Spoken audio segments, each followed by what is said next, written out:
पिछले कुछ सालों में हम इंडियंस और पूरा वर्ल्ड मोदी जी की विदेशी नीति को देख रहा है। जैसे कि अमेरिका दबाव से मुक्त होकर रशिया से S-400 मिसाइल्स खरीदना, रशिया यूक्रेन वॉर में क्लियरली भारत का रशिया को सपोर्ट करना, डॉलर की जगह अपना ₹1 ट्रेड मैकेनिज्म बनाकर दूसरे देशों से रुपए में ऑयल खरीदना, रशिया में वॉर सेशन होने के बाद भी रशिया से ऑयल खरीदा। इन सब चीजों के बाद भी जो बिडेन ने मोदी जी को केवल यूएसए बुलाया ही नहीं, व्हाइट हाउस में उनको स्टेट डिनर भी करवाया। अमेरिका की तरह फ्रांस, जर्मनी, ब्रिटेन जैसे देश भी अब इंडिया के साथ रिलेशनशिप का एक फ्रेश स्टार्ट करना चाह रहे हैं और वो इस रिलेशनशिप को क्रिटिकल इंपॉर्टेंस भी दे रहे हैं। लेकिन पिछले कुछ सालों से तो ऐसा कुछ भी नहीं होता था। हाँ, सही बोल रहे हो। पिछले कुछ सालों से तो हम खुद यूएसए के बहुत सारे ऐसे सेंसस झेल रहे थे।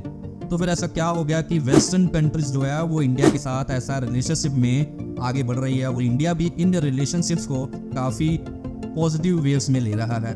क्योंकि इंटरनेशनल रिलेशनशिप में एक कहावत है, यहाँ दुश्मनी हो या दोस्ती, बिना मतलब के कुछ भी नहीं होता। चलिए आज की इस वीडियो में हम समझते हैं उन्हीं सब मेजर फैक्टर्स को जिससे हमें ये पता चले कि क्यों वेस्टर्न कंट्रीज इंडिया के साथ रिलायबल हो रही है और इंडिया से अपना रिलेशनशिप बनाना चाह रही है, और क्यों इंडिया आने वाले कुछ सालों में सुपर पावर की रेस में बढ़ता ही जा रहा है। दोस्तों, इसका पहला मेजर फैक्टर है यूनाइटेड नेशंस। लगभग 78 साल पहले की बनी इस ऑर्गेनाइजेशन में आज तक केवल 5 ही परमानेंट सीट्स है। काफ़ी समय से भारत, जर्मनी, जापान जैसे देश बेटर वर्ल्ड के लिए यूएन में परमानेंट सीट्स बढ़ाने की मांग कर रहे थे, बट P5 मेंबर की पॉलिटिकल रिवेलरी और विटो पावर के कारण अब तक ऐसा नहीं हुआ था। और तभी 2020 में कोविड आ गया और इस क्राइसिस को प्रिवेंट करने में यूएन और स्पेशली अमेरिका बुरी तरह से फेल हो गया। यूएन के फेलियर ने इसके परमानेंट मेंबर के ग्लोबल इन्फ्लुएंस पावर को काफी कम कर दिया। For example, Russia Ukraine war में यूरोपियन कंट्रीज अमेरिका से हेल्प मांग रही थी और दूसरी तरफ अमेरिका इंडिया और चाइना को बोल रहा था कि आप रशिया को समझाओ। तो इन कंक्लूजन को हम देखकर ये बोल सकते हैं कि अब सो कॉल्ड अमेरिका जैसे सुपर पावर देश की वर्ल्ड पॉलिटिकल इक्वेशन चेंज हो रही है। इस जियोपॉलिटिकल इक्वेशंस में इंडिया सेंटर पर क्यों है और क्यों European countries and America India को ब्लाइंड सपोर्ट कर रहे हैं, इस टॉपिक को हम आने वाले कुछ पॉइंट्स में क्लियरली समझ सकते हैं। जो हमारा नेक्स्ट फैक्टर है वो है इंडिया की स्ट्रेटेजिक लोकेशन। वो कैसे? अगर हम वर्ल्ड मैप में देखें तो भारत इंडियन ओशन के बिल्कुल सेंटर पर लोकेटेड है, जिससे इंडिया को एक तो मेडिटेरियन रूट से, दूसरा पैसिफिक रीजन से काफ़ी अच्छी कनेक्टिविटी प्रोवाइड होती है। इंडियन ओशन को वर्ल्ड अफेयर्स में की इमर्जन की तरह देखा जाता है। इसके पीछे इकोनॉमिक और पॉलिटिकल लॉजिक हो सकता है। हमारे इंडियन ओशन में जो 3 नैरो पैसेजेस हैं, जिनको हम चौक पॉइंट भी बोलते हैं, उन्हीं से वर्ल्ड का 80% ऑयल ट्रेड होता है। वर्ल्ड ऑयल ट्रेडिंग में सबसे बड़ा कंट्रीब्यूशन है आसियन कंट्रीज का।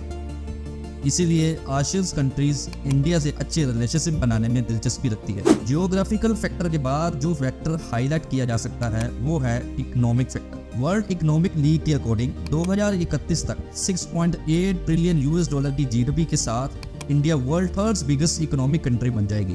इतना ही नहीं, इंडिया के पास अपनी अनॉर्मस रिसोर्स पोटेंशियल भी है और इंडिया में इन्वेस्टमेंट की अपॉर्चुनिटी तो पूरी दुनिया को इंडिया की तरफ आकर्षित करती ही है। कौन कौन सी अपॉर्चुनिटीज? जैसे अभी 22 मार्च में जापान ने अनाउंस किया कि हम अगले 5 सालों में इंडिया में $42 बिलियन की इन्वेस्टमेंट करेंगे। और दूसरी तरफ UK prime minister Boris Johnson जब 2022 में इंडिया में आए थे तो उन्होंने इंडिया के साथ £1 बिलियन की कमर्शियल डील फाइनल की थी। इसी के साथ फरवरी 2022 में यूएई ने इंडिया के साथ $100 बिलियन इन्वेस्टमेंट पैक्ट साइन किए। इकोनॉमिक के साथ जो पॉलिटिकल फैक्टर्स है वो भी बहुत मायने रखते हैं। अगर देखा जाए तो मिडिल ईस्ट में बहुत सारे ऐसे देश हैं जो ऑयल ट्रेडिंग में इंडिया से काफ़ी आगे हैं, लेकिन इंटरनेशनल रिलेशन में उनको इंडिया के साथ कभी हम कंपेयर नहीं कर सकते। ऐसा क्यों?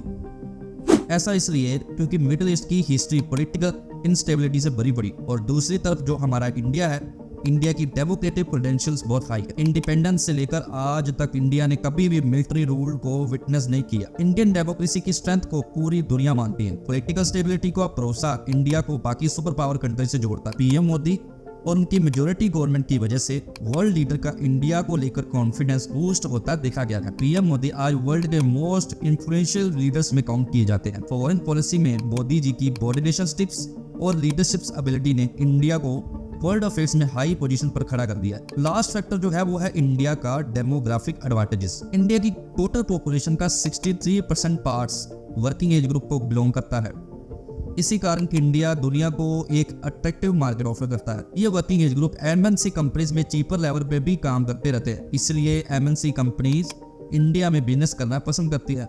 तो फ्रेंड्स, यही थे कुछ मेजर फैक्टर्स जिसके कारण आज डेवलपिंग वर्ल्ड से लेकर ग्लोबल पावर तक सभी इंडिया के साथ एक स्ट्रॉन्ग रिलेशनशिप बनाना चाहते हैं, और दूसरी तरफ इंडिया भी इस रिलेशनशिप को बढ़ाने में अपने इनिशिएटिव स्टेप्स ले रहा है और धीरे धीरे वर्ल्ड स्टेज में अपनी एक नई पहचान बना रहा है। दोस्तों, ये था एक वीडियो जिसमें हमने देखा कि कैसे एक नया वर्ल्ड ऑर्डर बन रहा है और उस नए वर्ल्ड ऑर्डर में इंडिया सेंटर पोजीशन पे है।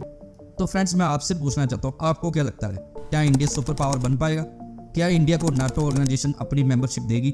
नीचे कमेंट बॉक्स में मुझे जरूर बताएं। ऐसी इंटरेस्टिंग वीडियोस देखने के लिए आप चैनल को जरूर सब्सक्राइब करें। मिलते हैं आपको एक अगली इंफॉर्मेशन वीडियो के साथ, तब तक के लिए थैंक्स फॉर वॉचिंग गाइस।